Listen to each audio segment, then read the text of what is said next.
નમસ્કાર.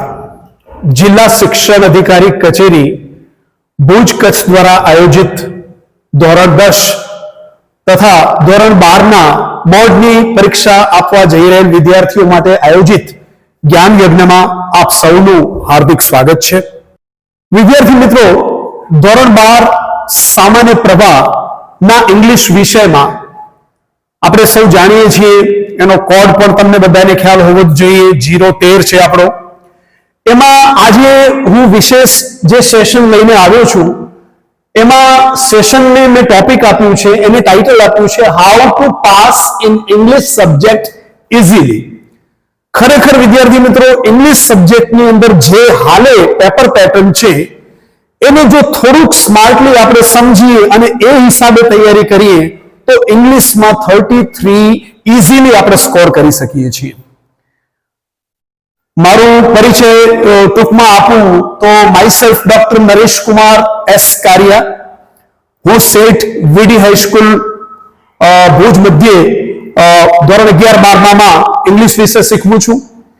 અને આજે આપણે જોઈએ કે આપણે 33 ઇઝીલી કઈ રીતે લેવા, જેથી મોટા ભાગના વિદ્યાર્થીઓ જે માત્ર ઇંગ્લિશના કારણે ફેલ થતા હોય છે એ એમનો પરીક્ષાનો ડર દૂર થાય અને ઇઝીલી કોન્ફિડન્સ સાથે 33 સ્કોર કરી શકે.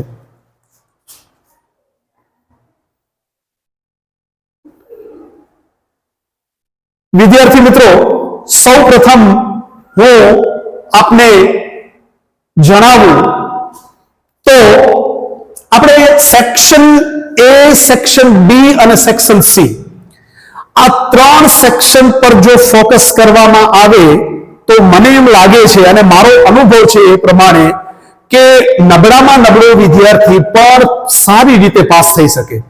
33 તો આપણે એક લિમિટ રાખી છે, બાકી 33 પ્લસ પણ તમે લાવી શકો છો. હવે કઈ રીતે શું કરવાનું છે? તો સેક્શન એ માં 18 ગુણ છે, સેમ એઝ સેક્શન બી માં 18 ગુણ છે, અને સેક્શન સી જે છે એ 21 ગુણનું પોર્શન છે. હવે વિદ્યાર્થી મિત્રો, આમાં શું કરવાનું છે અને કઈ રીતે?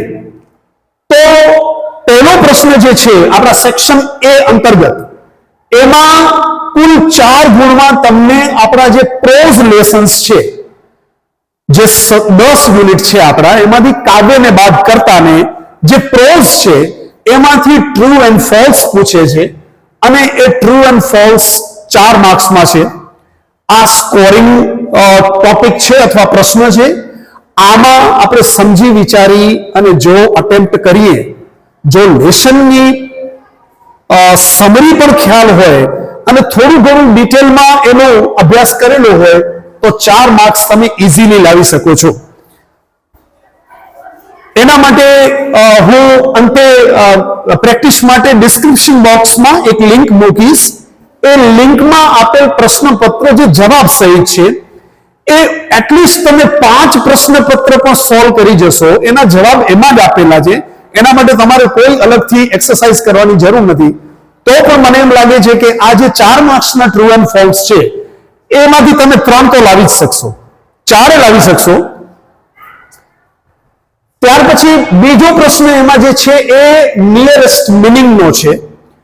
એ પણ વિદ્યાર્થી મિત્રો, આમ જો જોવા જઈએ તો ઓછામાં ઓછા આની અંદર તમે 2 માર્ક્સ તો લાવી જ શકો, કદાચ એકાદ માર્ક્સની ભૂલ કરો તો પણ.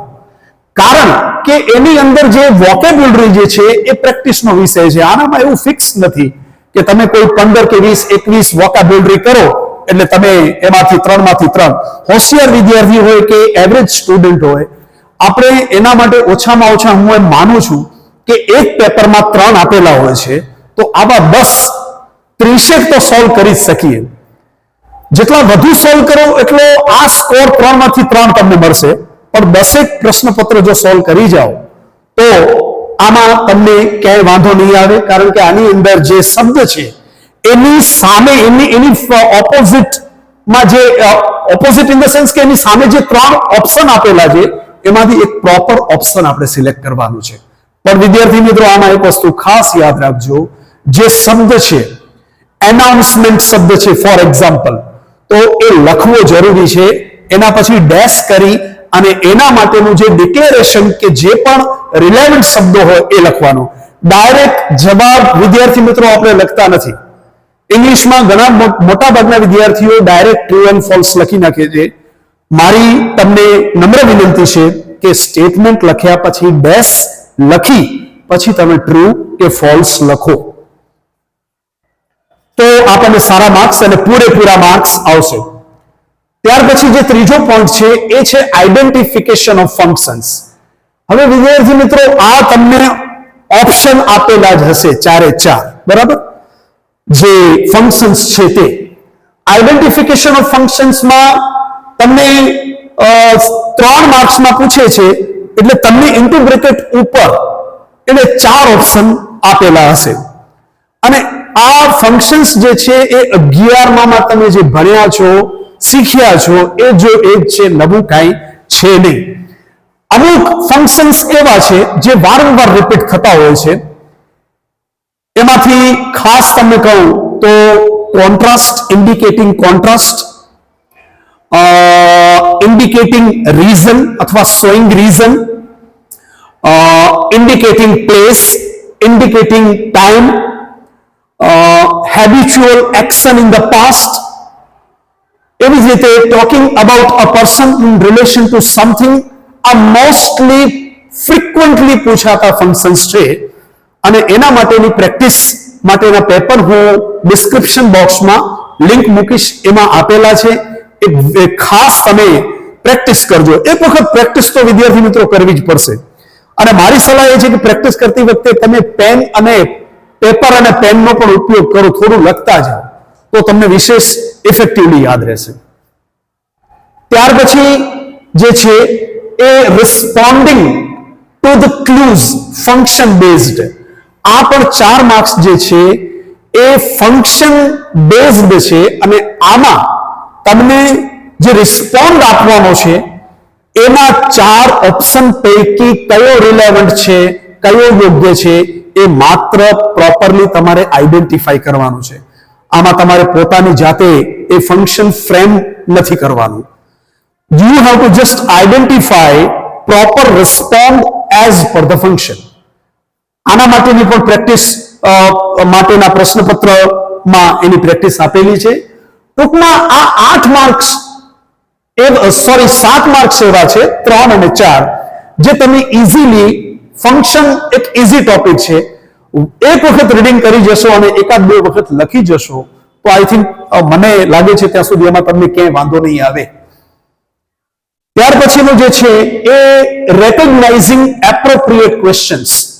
વિદ્યાર્થી મિત્રો આ પ્રશ્નની પ્રેક્ટિસ પણ તમે ધોરણ 9 થી કરતા આવ્યા છો એટલે આ કોઈ નવું કોઈ ટોપિક નથી તમારા માટે. આમાં 4 માર્ક્સમાં તમને જે તે સેન્ટેન્સની નીચે જે પાર્ટ અંડરલાઈન કરેલ છે, યાદ રાખજો અંડરલાઈન કરેલો પાર્ટ એ તમારો આન્સર હોવો જોઈએ. ઇટ મીન્સ કે એના સિવાયનો the rest of the part છે એને ફોકસ કરી તમારે પ્રોપર ક્વેશ્ચન ફ્રેમ કરવાનો છે અને એ પણ તમને આપેલા જ હશે 4 ઓપ્શનમાં. તમારે પોતાની રીતે લખવાનું નથી. એ 4 ઓપ્શન પૈકીનો પ્રોપર ઓપ્શન જે છે એ તમારે આઈડેન્ટિફાઈ કરવાનો હોય. એમાં હું થોડીક તમને હાઇલાઇટ આપી દઉં તો ફોર એક્ઝામ્પલ કોઈ પણ સબ્જેક્ટની નીચે અંડરલાઈન કરેલ છે Zakir Hussain is one of the most famous tabla players of India. Zakir હુસેનની નીચે અંડરલાઈન કરેલ છે મીન્સ કે સબ્જેક્ટની નીચે અંડરલાઈન કરેલ છે એ જાકીર હુસેન ડુઅર છે, સબ્જેક્ટ છે. એની નીચે અંડરલાઈન કરેલ હોય વિદ્યાર્થી મિત્રો તો 4 ઓપ્શન પૈકીનો જે સ્ટેટમેન્ટ હુ થી શરૂ થાય છે એ તમારો આન્સર. બાકી કોઈ ઓપ્શન ઉપર કશું વિચારવાની જરૂર નથી. અને નીચે તમને પ્રશ્ન આપેલો હશે who is one of the most successful tabla players of India?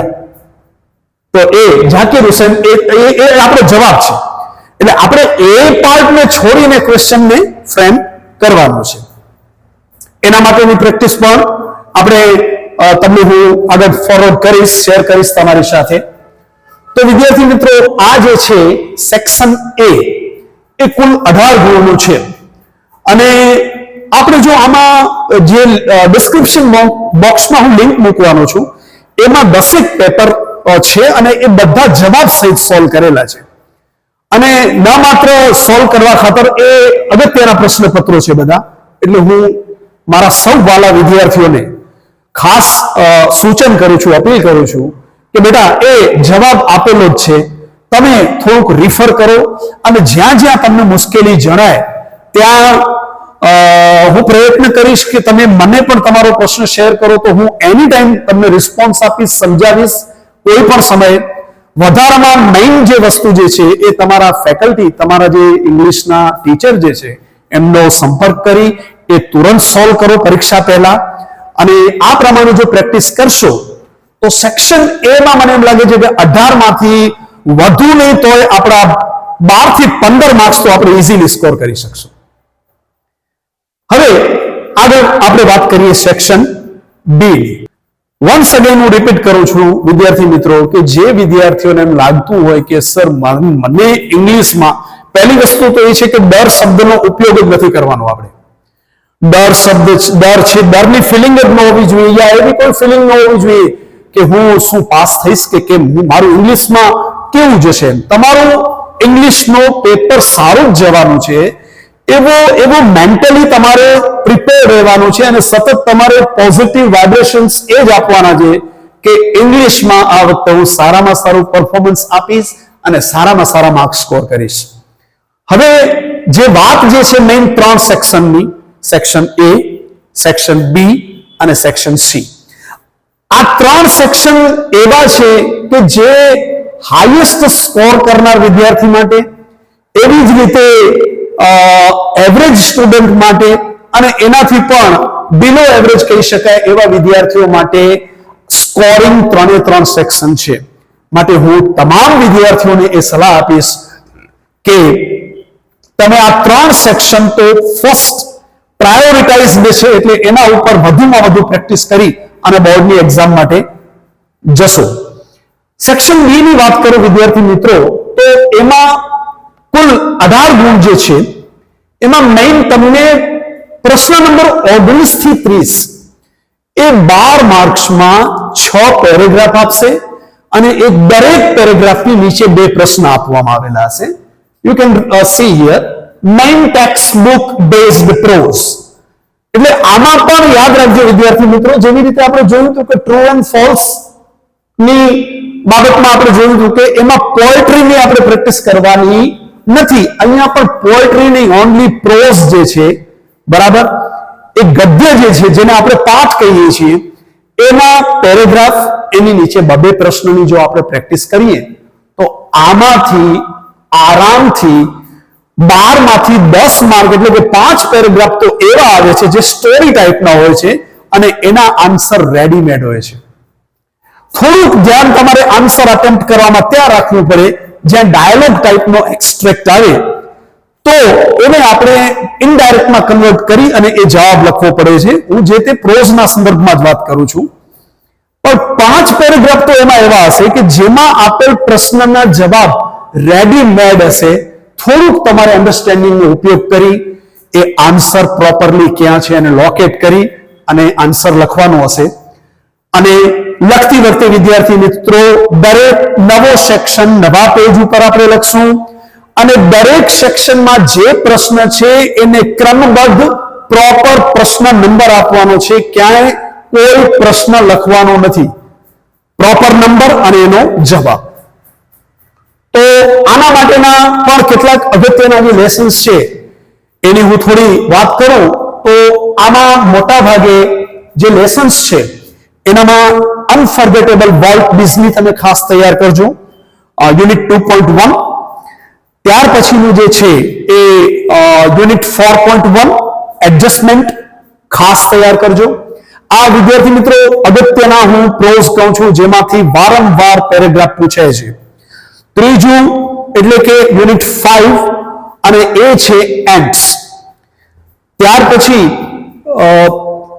સજર્નલ truth બરાબર 7 યુનિટ 7 સોરી 6.2 છે સજર્નલ ટ્રુથ ત્યાર પછી મંકી સ્પો, unit number 9, unit number 10, green charter. વિદ્યાર્થી મિત્રો, આ જે છે 6 પ્રોઝ એ ખાસ તમે રિફર કરજો. હવે એની અંદર કોઈ આઈએમપી પેરેગ્રાફ જેવું ન હોય, એનામાં જે પણ પેરેગ્રાફની પ્રેક્ટિસ આપેલી હોય એ તમે સોલ્વ કરશો તો આમાં તમે સારામાં સારા સ્કોર કરી શકશો.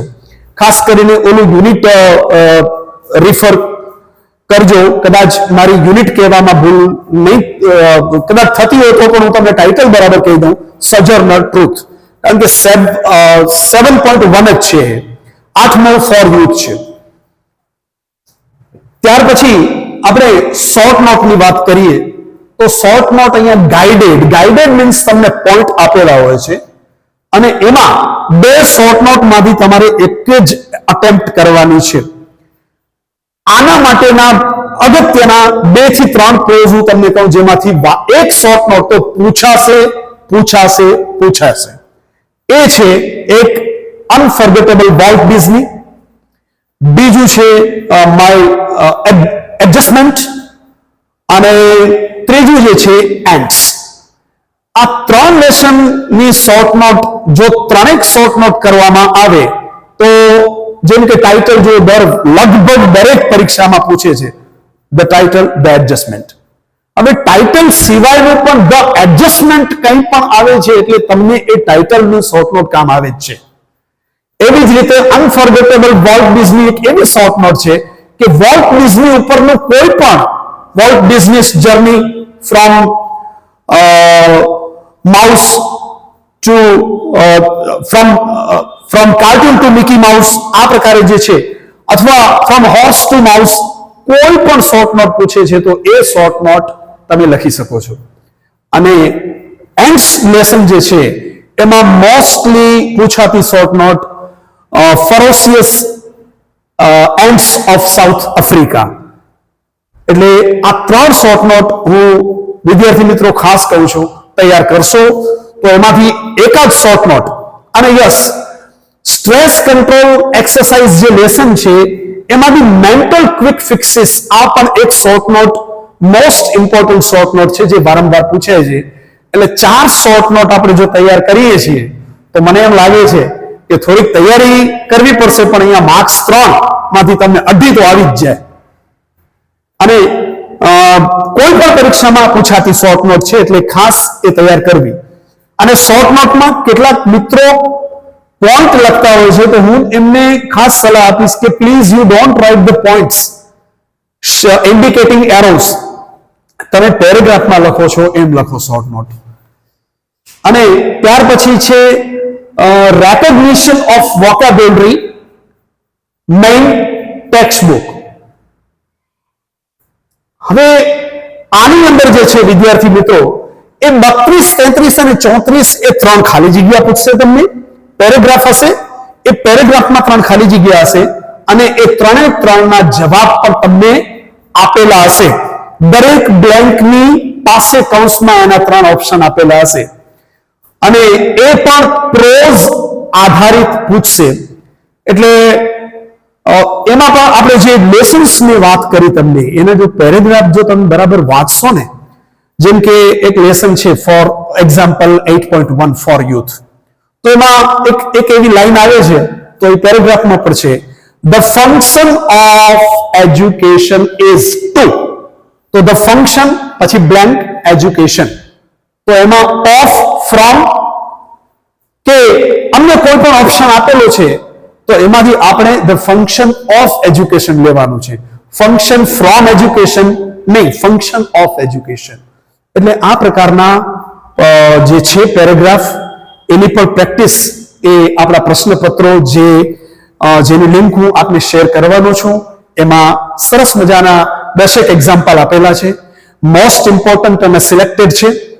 તો પ્લીઝ એ તમામે તમામ પ્રેક્ટિસમાં જોઈ લેશો તો સેક્શન બી માં પણ આપણે 18 માર્ક્સમાંથી મને એમ લાગે છે ત્યાં સુધી 15 માર્ક્સ જેવું ઇઝીલી સ્કોર કરી શકીએ છીએ. તો વિદ્યાર્થી મિત્રો, સેક્શન એ અને સેક્શન બી ના ગુણ, સાથે સાથે એમાં આપણે શું પ્રિપેર કરવાનું છે અને શું આપણે લખવાનું છે એના ઉપરની સમજૂતી મેળવ્યા બાદ હું સેક્શન સી ઉપર આવીશ અને અગાઉ સેક્શન એ અને બી માં મેં કીધું એ મુજબ સેક્શન સી માં કહીશ કે આ 3 સેક્શન પ્રિપેર કરવા પાછળનું મેઇન રીઝન છે એ એટલું જ છે કે આપણે આપણી કેપેસિટી પ્રમાણે ઓછા સમયમાં સારામાં સારી પ્રેક્ટિસ કરી અને આ 3 સેક્શનને જો આપણે લખીએ છીએ ને આમ એક પ્રકારે એમ કહીએ ને કે આમ દિલથી લખીએ છીએ ખુશ થઈને જેવું આવડે છે એવું પરફોર્મ કરીએ છીએ ને તો વિદ્યાર્થી મિત્રો આપણે આપણામાંનો દરેક સારામાં સારા 33 તો હું કહું છું 45 પ્લસ માર્ક્સ આપણામાંનો પ્રત્યેક લાવશે it's my guarantee to you પણ પ્રોવાઇડેડ જે મેં તમને કીધું પ્રેક્ટિસ કરવી પડશે માત્ર આના માટેનો એકાદ પેપર સોલ્વ કરી ગયા એકાદ બે તો યાદ રાખજો વિદ્યાર્થી મિત્રો કે સફળતા માટેની કોઈ શોર્ટકટ નથી હોતી એમ આમાં તમારે ઓછામાં ઓછા તો હું 5 કહું છું પણ 7, 8, 10 પેપર તમને જે જવાબ સહિત આપેલા છે તમારે વાંચવાના છે ને એની પ્રેક્ટિસ કરવાની છે તો તમને ક્યાંય વાંધો નહીં આવે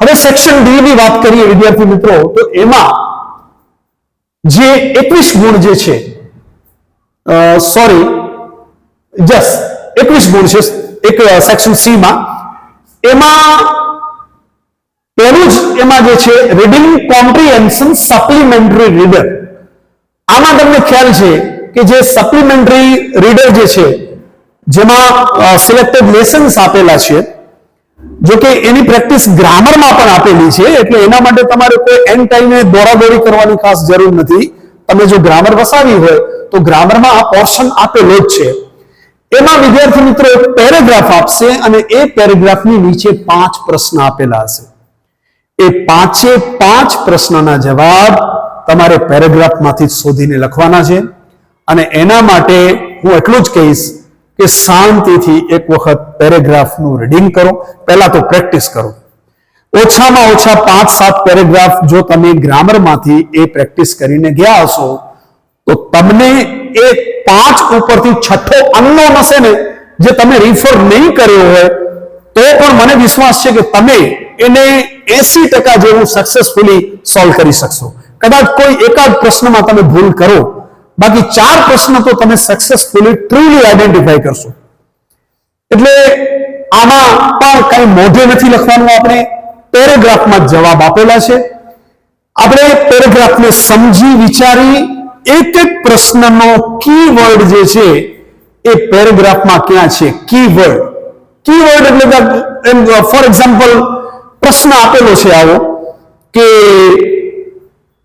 when is world yoga day celebrated તો વર્લ્ડ યોગા ડે આપણો કીવર્ડ બનશે બેટા અહીંયા અને વર્લ્ડ યોગા ડે તમે ઉપર પેરેગ્રાફમાં જોશો તો એની આસપાસ જ લખેલું હશે 21st of June આ આપણો આન્સર એટલે તમે કીવર્ડ કે ફ્રેઝને પકડશો કીવર્ડ એટલે કે મુખ્ય શબ્દ કે શબ્દ સમૂહ તો તમે જવાબને ઇઝીલી આઈડેન્ટિફાઈ કરી શકશો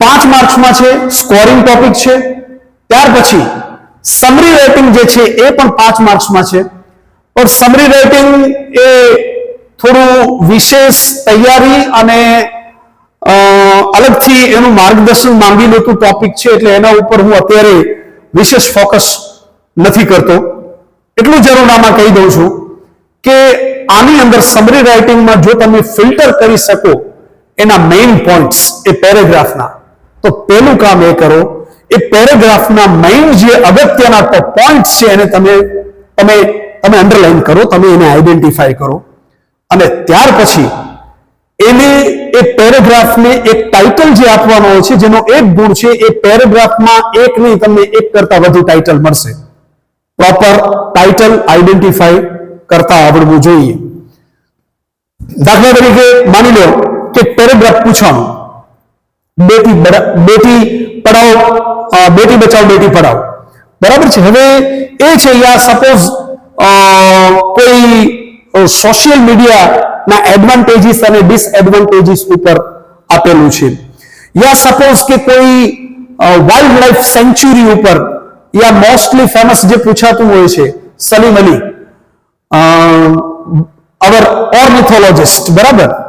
તો એ પેરેગ્રાફમાં તમને 2 થી 3 તમને ટાઇટલ રેડીમેડ મળશે. સલીમ અલી ઉપરનો પેરેગ્રાફ છે તો પહેલું જ તમારું ટાઇટલ આજ બની જાય છે, સલીમ અલી એન ઓર્નિથોલોજિસ્ટ, બરાબર છે? તો આ સિવાયના પણ ટાઇટલ 2 થી 3 તૈયાર હોય છે. આપણે એક પ્રોપર જો ટાઇટલ એને આપીએ છીએ તો આપણને 1 માર્ક મળે છે. અને બીજું ટૂંકમાં હું અહીંયા સમજાવું છું, ખરેખર આ ટોપિક થોડું વધુ સમજૂતી માંગે એવું છે, પણ માસ પોપ્યુલેશનને ફોકસ કરી અને આજનું આપણું સેશન હોય એટલું હું એટલું કહીશ કે એવરેજ વિદ્યાર્થી પણ આમાં અગત્યના સેન્ટેન્સીસ જે છે એને અંડરલાઈન કરે, એને કાઉન્સ કરી અને પછી બને ત્યાં સુધી એને સોર્ટ કરવાનો પ્રયત્ન કરે. અને ઇન કેસ કદાચ સોર્ટ ન કરી શકે તો હું એટલું કહું છું કે 2 થી 3 એના અગત્યના પોઈન્ટ્સ તમે લખી આવશો ને તો તમને 2 માર્ક્સ એના ને એક ટાઇટલનો 3 માર્ક્સ મળી જશે. ત્યાર પછી જે છે એ છે 11મો પ્રશ્ન છે, 11મો વિભાગ છે અને પ્રશ્ન નંબર 41 થી 45 છે. એ છે તમને એક reading comprehension current newspaper news clip આપવામાં આવશે, એક પ્રકારનો અહેવાલ. અને આ પણ વસ્તુની જ છે જે આપણે જોઈ પ્રશ્ન નંબર 35 થી 39. ન્યૂઝમાં કોઈ એક ઇવેન્ટ વિશે માહિતી આપેલી હશે કે 26મી જાન્યુઆરી પ્રજાસત્તાક પર્વની ઉજવણી કચ્છ જિલ્લામાં નખત્રાણા તાલુકા ખાતે થઈ, ફોર એક્ઝામ્પલ. તો એના વિશેનો પેરેગ્રાફ આપેલો છે. તો એમાંથી એ પ્રશ્ન તમને ફ્રેમ કરીને આપેલા હશે. તમારે એ દરેક પ્રશ્નોનો જવાબ ઉપર ક્લિપમાં જ આપેલો છે એ આઈડેન્ટિફાઈ કરી અને લખવાનો છે. એટલે આની પણ પ્રેક્ટિસ આપણે કરીએ તો આ પણ 5 માંથી 3 થી 4 માર્ક્સ આપણે આમાં ઇઝીલી સ્કોર કરી શકીએ છીએ. ત્યાર પછીનું છે એ પોએમનું સેક્શન આવે છે 46 થી 51. પ્રશ્ન નંબર 6 માર્ક્સમાં પોએમના પ્રશ્નો પૂછે છે. હવે આ જે છે એ મિત્રો સ્ટેન્જા છે, 2 કાવ્યમાંથી તમને 2 અલગ અલગ સ્ટેન્જા આપશે. એક કાવ્યમાંથી એક સ્ટેન્જા, એની નીચે 3 પ્રશ્ન, કોઈ બીજા એક કાવ્યમાંથી બીજું સ્ટેન્જા, એની નીચે 3 પ્રશ્ન. અને આ 6 પ્રશ્નના જવાબ એ સ્ટેન્જામાંથી જ આપણે શોધીને લખવાના હોય છે. પણ આમાં કેટલાક વિદ્યાર્થી મિત્રો શું કરે છે, જે તે પ્રશ્નના જવાબમાં એ stanza as it is copy paste કરીને લખી આવતા હોય છે. વિદ્યાર્થી મિત્રો યાદ રાખજો કે આ પ્રકારે આપણે જવાબ લખીએ છીએ એની કોઈ ગેરંટી નથી કે આપણને માર્ક્સ મળે. એટલીસ્ટ આ પ્રકારના પ્રશ્નોમાં જે પ્રશ્નનો નંબર છે, દાખલા તરીકે 46, તો એને નંબર 46 આપી એને ડિક્લેરેટિવ ફોર્મમાં લખવાનું. ડિક્લેરેટિવ ફોર્મ એટલે શું? ફોર એક્ઝામ્પલ એક ક્વેશ્ચન આવું પૂછાય છે કે who is the Himalayas queen. Who is આપણા લેસન 1.2 માં જ એ આપેલ છે, બરાબર? Sunrise on the Kanchenjunga. Who is the Himalayas queen. તો એમાં વિદ્યાર્થી મિત્રો આપણે માત્ર હુ છે જે એ કાંચનજંગા ઇન્ડિકેટ કરે છે, એટલે આપણે આટલું જ લખવાનું છે, કાંચનજંગા. અથવા તમને એમ થાય સાહેબ કાંચનજંગા ઉપરાંતનું સ્ટેટમેન્ટ મારે લખવું હતું તો આટલું જ, હુ ના બદલે કાંચનજંગા લખી Kanchenjunga is the Himalayas queen. બસ આ ડિક્લેરેટિવ ફોર્મ થયું, એસર્ટિવ ફોર્મ થયું. આમ લખશું તો માર્ક્સ મળશે. બાકી જે રીતે પોએમ આપેલી હોય છે એ સ્ટેન્જામાં એમાં કાંચનજંગા આવે છે ને આપણે લખી આવ્યા તો it doesn't mean that you will be given a single mark. એની કોઈ ગેરંટી નથી કે તમને માર્ક્સ મળે, ન પણ મળે, અડધો પણ ના મળે માર્ક્સ. એટલે આમાં આટલું ધ્યાન રાખવાનું છે આપણે. અને બસ આ પ્રમાણે વિદ્યાર્થી મિત્રો આ આપણું સેક્શન સી જે છે 21 માર્ક્સનું એ પૂરું થાય છે. વિદ્યાર્થી મિત્રો 3 સેક્શન જે મેં કીધા, સેક્શન એ, સેક્શન બી અને સેક્શન સી, એ યાદ રાખજો સ્કોરિંગ સેક્શન્સ છે. જે કોઈ પણ પ્રકારનો કોઈ પણ વિદ્યાર્થી એટલે કે જેને ઇંગ્લિશમાં બહુ સારો કોન્ફિડન્સ છે એ વિદ્યાર્થી મિત્રો પણ ખાસ તૈયાર કરશે જ. જેમને કોન્ફિડન્સ મીડિયમ રેન્જમાં છે 55-60 ની આજુબાજુ, જે ક્યારે પણ ઇંગ્લિશમાં ફેલ નથી થતા, પણ 55-60 ની આજુબાજુ માર્ક્સ લાવે છે એ વિદ્યાર્થીઓ પણ ખાસ તૈયાર કરશે અને વિશેષ કરીને એ વિદ્યાર્થીઓ વિશેષ તૈયાર કરશે, વધુમાં વધુ પ્રશ્નપત્રોની પ્રેક્ટિસ કરશે જેમને ઇંગ્લિશમાં એમ થતું હોય કે સાહેબ મને ઇંગ્લિશમાં થોડુંક કોન્ફિડન્સ ઓછું છે, નાપાસ થવાની તો આપણે વાત જ નથી કરવાની, બરાબર, કોન્ફિડન્સ થોડું ઓછું છે, એ વિદ્યાર્થી મિત્રો આ ખાસ 3 સેક્શન કરે અને આ ખાસ 3 સેક્શનની તૈયારી જે મેં થોડું મારી સમજ અને અનુભવ પ્રમાણે શેર કર્યું છે એ પ્રમાણે તૈયારી કરશું આપણે. હવે જે હું સેક્શન લઉં છું સેક્શન બી અને ઈ એ શોર્ટમાં સમજાવું છું, પણ આ બંને સેક્શન એ વિદ્યાર્થીઓને વિશેષ તૈયાર કરવાના છે જેમનું ઇંગ્લિશમાં કોન્ફિડન્સ જોરદાર છે, જે દર વખતે ઇંગ્લિશની પરીક્ષામાં આઉટ ઓફ 100 75 પ્લસ 80 પ્લસ લાવતા હોય છે, એ વિદ્યાર્થીઓ હવેની 5 થી 7 મિનિટ ખાસ ફોકસ કરે. સેક્શન બી માં વિદ્યાર્થી મિત્રો તમે જાણો છો પહેલું જ છે ટ્રાન્સફોર્મેશન. ટ્રાન્સફોર્મેશનમાં જે 2 પ્રશ્નો છે એમાં એક પ્રશ્ન ટેન્સનો પૂછાય છે, ચેન્જ ધ ટેન્સ, બીજો પ્રશ્ન ચેન્જ ધ વોઇસ. આ સિવાય કોઈ આઇટમ કે કોઈ ટોપિકની તૈયારી કરતા નહીં. મોટા ભાગે ટેન્સમાં એ પાસ્ટ ટેન્સ પૂછે છે અને એક્ટિવ પેસિવમાં પણ મોસ્ટલી પાસ્ટ ટેન્સ પૂછે છે, એટલે પાસ્ટ ટેન્સની પ્રેક્ટિસ ખાસ કરવાની. ત્યાર પછી પ્રશ્ન નંબર 14 જે છે ક્વેશ્ચન નંબર રિપોર્ટેડ સ્પીચ છે 3 માર્ક્સમાં. એમાં મોટા ભાગે રિપોર્ટેડ સ્પીચમાં કયા પ્રકારની પેટર્ન પૂછે છે એ કહી દઉં. એક question pattern, interrogative sentence pattern, imperative sentence pattern અને એક્સક્લેમેટરી સેન્ટેન્સ પેટર્ન, અને મોસ્ટલી જે પૂછાતું હોય છે ઇમ્પેરેટિવ કે ડિક્લેરેટિવ સેન્ટેન્સ પેટર્ન. આ જે 4 પેટર્ન છે એ વિદ્યાર્થી મિત્રો ખાસ સમજ્યા હશે જે લોકો ડાયલોગ સારી રીતે અટેમ્પ્ટ કરે છે. આ 4 પેટર્નની જ વધુમાં વધુ પ્રેક્ટિસ કરવાની છે અને એ જ એક્ઝામ્પલ કરવાના છે આપણે. તો તમને ડાયલોગમાં 3 માંથી હું એમ માનું છું તમને મિનિમમ 2.5 અઢી માર્ક્સ તો જો કોઈ ભૂલ નથી કરતા તો 3 મળે, પણ તમે આપ જાણો છો કે ઇંગ્લિશમાં ક્યાંક ને ક્યાંક કોઈ પણ વર્બલી કે ગ્રામેટિકલ મિસ્ટેક આપણે કમિટ કરતા હોઈએ તો આપણને આમાં માર્ક્સ કટ થતો હોય છે, પણ અઢી માર્ક્સ આ એશ્યોર છે. ત્યાર પછી જે છે 15મો ક્વેશ્ચન જે છે એ છે ફંક્શન બેઝડ OMR, બરાબર, ઓબ્જેક્ટિવ ટાઈપ 55 થી 59. આમાં પણ આપણે ફંક્શન બેઝડ પ્રોપર જે સેન્ટેન્સ છે એ ફંક્શનનો એ જ આઈડેન્ટિફાઈ કરવાનો છે, એટલે આની પ્રેક્ટિસ તમે કરી શકશો ઇઝીલી. સિન્થેસિસમાં તમે જાણો છો કે આપણે મિનિમમ 3 મેક્સિમમ 4 સેન્ટેન્સ આપશે અને એ 3 સેન્ટેન્સ કે 4 સેન્ટેન્સમાંથી એક સેન્ટેન્સ ફ્રેમ કરવાનું છે અને એના માટેના પ્રોપર કનેક્ટિવ્સનો ઉપયોગ કરવાનો છે. 2 સેન્ટેન્સને એક કનેક્ટિવ જોડે છે, 3 સેન્ટેન્સને 2 કનેક્ટિવ જોડે છે. આ પ્રમાણે કનેક્ટિવની જો પ્રેક્ટિસ આપણે કરી જશું તો સિન્થેસિસ પર તમે લખી શકશો યા અટેમ્પ્ટ કરી શકશો. ત્યાર પછી છે એડિટિંગ 61 to 64, એ પણ ઓપ્શનમાં જ આપેલું હોય છે, એટલે આના ઉપર હું વધુ ફોકસ ન કરતા આગળ વધીશ. ઇન્ફોર્મેશન ટ્રાન્સફર સેક્શન ઈ ઉપર હવે આપણે આવીએ છીએ મિત્રો. સેક્શન ઈ સૌથી વિશેષ માર્ક્સ સેક્શન ઈ ને છે, પણ સૌથી વિશેષ સમજ અને મહેનત પર સેક્શન ઈ માંગી લે છે. આમાં સમજ, આપણી મહેનત એઝ વેલ એઝ એન્ડ ટાઈમનું જે પરફોર્મન્સ જે છે it always matters count a lot, matter more. એમાં ઇન્ફોર્મેશન ટ્રાન્સફરમાં તમે જાણો છો તમારે 80 થી 100 શબ્દોમાં એક પેરેગ્રાફ ડેવલપ કરવાનો છે. પોઈન્ટ્સ તમને ગાઈડેડ એમાં આપેલા જશે. ત્યાર પછી ક્વેશ્ચન નંબર 19 પેરેગ્રાફ રાઇટિંગ.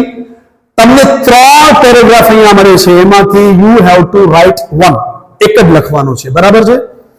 એ પણ કરંટ પેરેગ્રાફ જે છે એ આપણા ક્વેશ્ચન પેપરમાં એની પ્રેક્ટિસ આપેલી છે.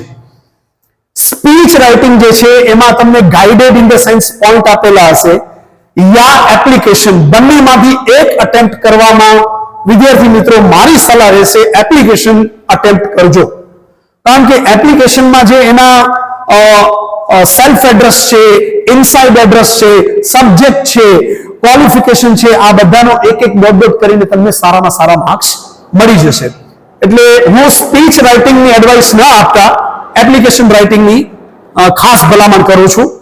અને last but not the least, email અથવા રિપોર્ટ રાઇટિંગ, તો એમાં વિદ્યાર્થી મિત્રો ઈમેલ ખાસ તૈયાર કરજો. અને અત્યારે ઓનલાઈન શોપિંગનું ચલણ હોય, ઓનલાઈન શોપિંગ માટેના જેટલા પણ ઉદાહરણ હોય છે 2-5 એ ઉદાહરણ એવા જેમાં તમે નવી કોઈ વસ્તુ ખરીદી કરી છે અથવા તમને જે વસ્તુ આવી છે એ પ્રોપરલી ઓર્ડરમાં નથી, પ્રોપરલી વર્કિંગ નથી કરતી, તો એ રિપ્લેસ કરવાની છે. આ બાબતોને રિલેવન્ટ જો તમે ઈમેલ કરો છો, યા તમારું માની લો કે ઘરનું એડ્રેસ ચેન્જ કરવા માટે ઈમેલ છે, બરાબર, તો તમને ઈમેલ રાઇટિંગ એ રિપોર્ટ રાઇટિંગ કરતા વધુ ઈઝી પડશે અને તમે સારામાં સારા સ્કોર કરી શકશો. તો વિદ્યાર્થી મિત્રો, વધુ ન કહેતા હું લાસ્ટમાં એટલું જ કહીશ કે સેક્શન A, સેક્શન B અને સેક્શન C ની વધુમાં વધુ પ્રેક્ટિસ કરી અને આપ સૌ સારા માર્ક્સ લાવો એવી સૌને શુભેચ્છા. Thank you.